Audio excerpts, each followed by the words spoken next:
Good morning. So we're going to do the same thing I did last time. I'm just going to go through and try to find things that are different between the drawing and the picture that I'm trying to use. And if you see something in the audience that you notice that is different between this and this, you can type it in the comments. It will help my art be better. So right now,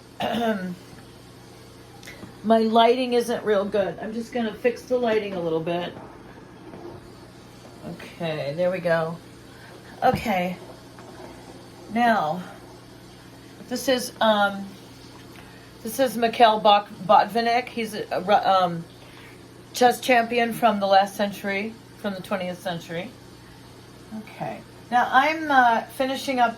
This is called, actually, this process here is called rendering. I'm going to bring you real close so you can see.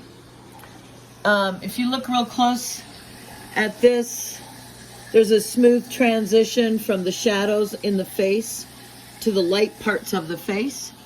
And that's what I'm going to try to affect here, because it's not a smooth transition from the shadow to this white space, but it is a smooth transition here. So that's all I'm going to do, is try to make that smooth.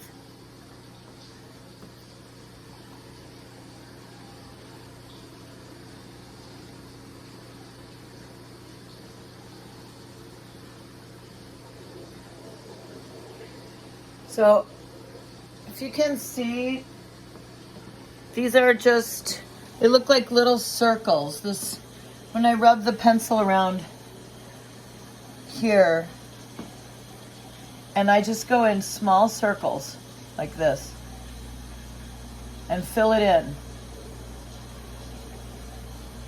Sometimes I use my finger to stabilize my hand. I don't really need to do that. I have found that if I continue to hold the pencil the same way every day when I'm doing as much work as I am now, that my fingers get sore. And I actually had to wear Band-Aids on my fingers at one point because they were so sore. So if you can see really close, okay, I'm gonna put it closer. I'm putting it closer now. You can look at what I'm doing. This is just really small circles, and this is called blending, or actually it's called rendering. They don't even really call this sketching anymore, because I think of sketching more as putting lines in to try and figure out where the features are in relation to the face. But this is just rendering, just making it look like a smooth transition between the dark parts and the light parts, because the light parts are really not the color of paper.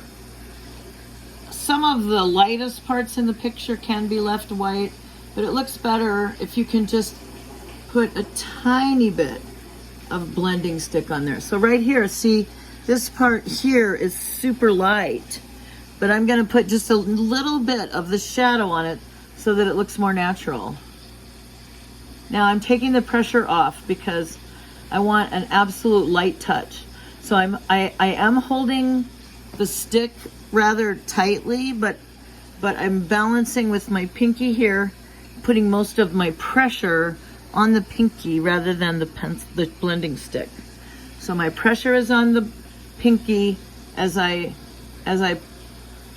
put these tiny little circles, these rendering circles, into the skin, and just blend and continue to blend. And this is just blending. They call this, I think it's called chiaroscuro, where it blends into the shadows like this. See, here is a perfect example. Very dark shadow here.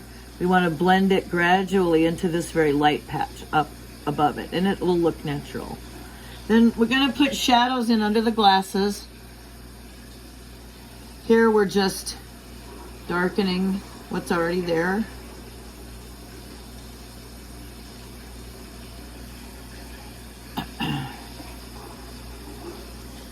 Putting shadows under the glasses here. Stabilizing my hand, putting most of the weight on my pinky finger so that I can be very light touch on this. Then darkening this one This has to be almost black. I've decided I'm gonna start doing paint again. I've been doing charcoals ever since I moved into this new place. I've decided to do paint again, but not color, just black and white. Only this time I'm gonna actually use black. I was told by an art teacher a long time ago not to use black. Probably art students out there can probably relate to this. There's really no reason for me not to use black anymore. I don't really intend to work that much in color. But the reason I'm not supposed to use black, it turns out, is because then it makes you have a tendency to rely on black instead of relying on the natural, whatever the natural complement of the color is to go towards dark.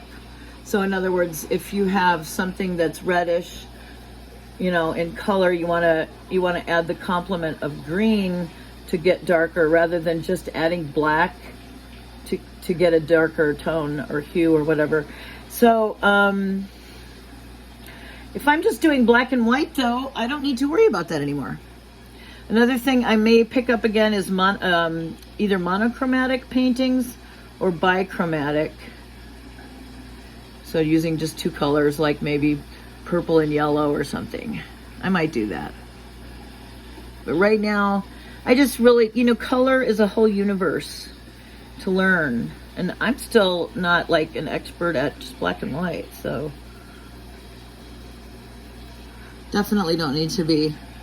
Okay, now do you see here in this part of the face, it's a little bit more natural, but down here still has that sharp transition between the shading and the raw canvas. So we can make that look better. Just put the pressure on the pinky finger, go lightly here, and lightly render. Come up to the lip. Lip is going to be dark.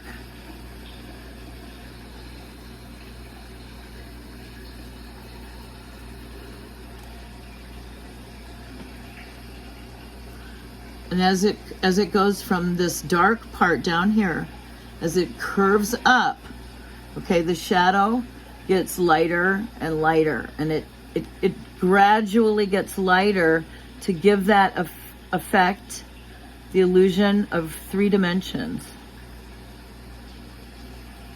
Now, I'm going to show you over here too, and look again at his chin.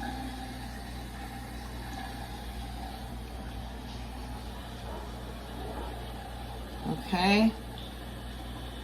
This picture looks too much like Norman Feldman from Three's Company. It's really kind of bothering me, but hopefully when I get some of the darkness in, that will change.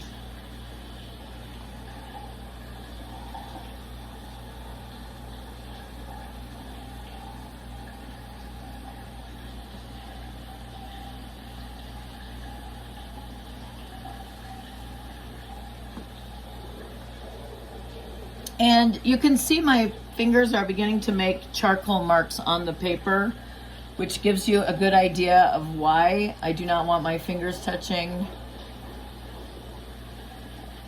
Sometimes I can wear, I'll wear gloves to keep the natural oils to keep it off the paper. But you can see here now, I'm going to erase this mark down here.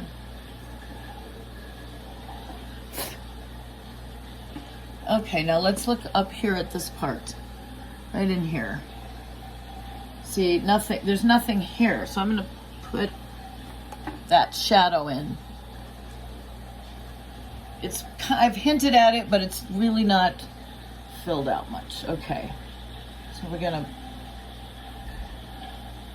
now this tip is not very pointed. There are lots of different pointy marks here, and when I touch down on the paper, I'm not even sure where it's going to touch down, but it really doesn't matter because I can fix all of it with the blending stick.